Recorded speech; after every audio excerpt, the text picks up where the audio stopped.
مجھے ایک صاحب کہنے لگے کہ میرے ساتھ جاپان چلیے، تو میں نے کہا کہ میں یہاں کافی مصروف ہوں.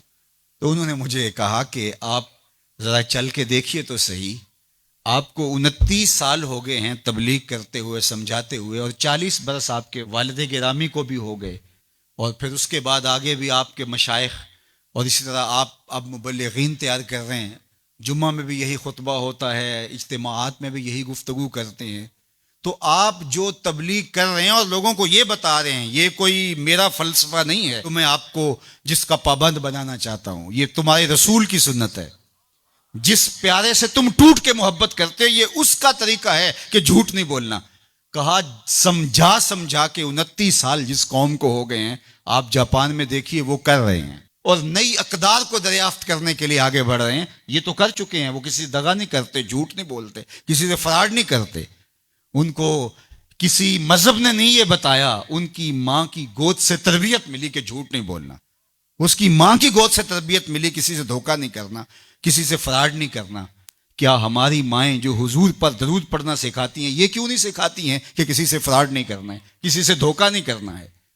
ہم کیا ممبر و محراب سے ساری زندگی اب اسی مشن پہ لگے رہیں گے کہ یہ نہیں کرنا، اور دنیا کو تسخیر کرنے کا خواب شرمندہ تعبیر رہ جائے گا؟ یار جب بچہ ہوتا ہے کچی کلاس کے اندر تو اس کو پورنے ڈال کے دیے جاتے ہیں، آپ کو اگر یاد ہو تو، اور اس کے اوپر وہ لفظ لکھتا ہے، اور وہ میٹرک تک چلا جائے ابھی تک پورنے ہی جو ہے اس کو ڈال کے دینے پڑے، تو پھر وہ کس طرح ماسٹر کرے گا؟ یار ابھی تک ہم سچ بولنے کے عادی نہیں ہوئے، پوری کائنات کے اندر محمد عربی کا دین کیسے پہنچائیں گے ہم کیسے پہنچائیں گے؟ دنیا کہاں سے کہاں چلی گئی اور ہم کہاں کھڑے ہیں. اکبر الہ آبادی نے کہا تھا مس پہ ہے اپنی نظر اور سیم ان کے ہاتھ میں.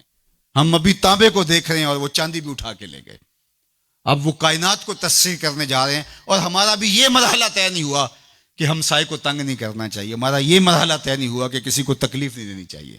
انسانی سوسائٹی، انسانی معاشرت کے خد و خال ہیں واضح، اور اسلام نہ بھی ہو تو کفر کے معاشروں کے اندر بھی یہ پایا جا رہا ہے کہ ہم سائے کو تکلیف نہیں دینی، کسی کو دکھ نہیں دینا، فراڈ نہیں کرنا، جھوٹ نہیں بولنا، 2 نمبر چیز نہیں بیچنی.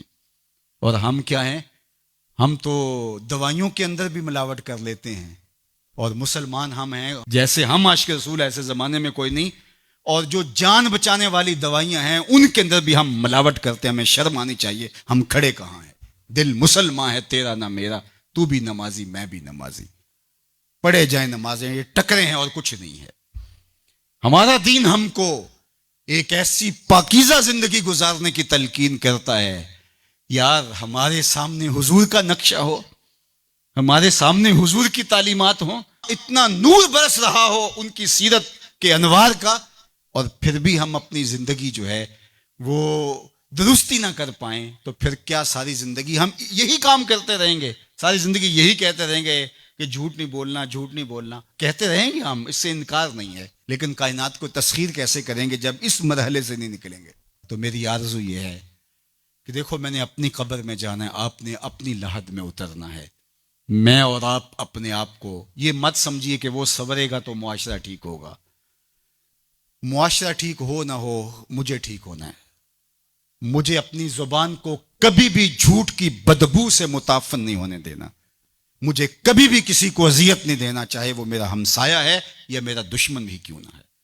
مجھے کسی کے لیے غلط نہیں سوچنا ہے، اور کسی کو نقصان پہنچانے کی منصوبہ بندی کی دور کی بات ہے، وسوسہ بھی آئے کسی کو نقصان پہنچانے کا تو اس کی بھی نفی کرنی ہے، کیونکہ میں اس آقا کا غلام ہوں جو رحمت للعالمین ہے. تو اس آقا کے لائے ہوئے نظام شریعت کو نافذ کرنے کے لیے ہمیں عملی قدم اٹھانا پڑے گا.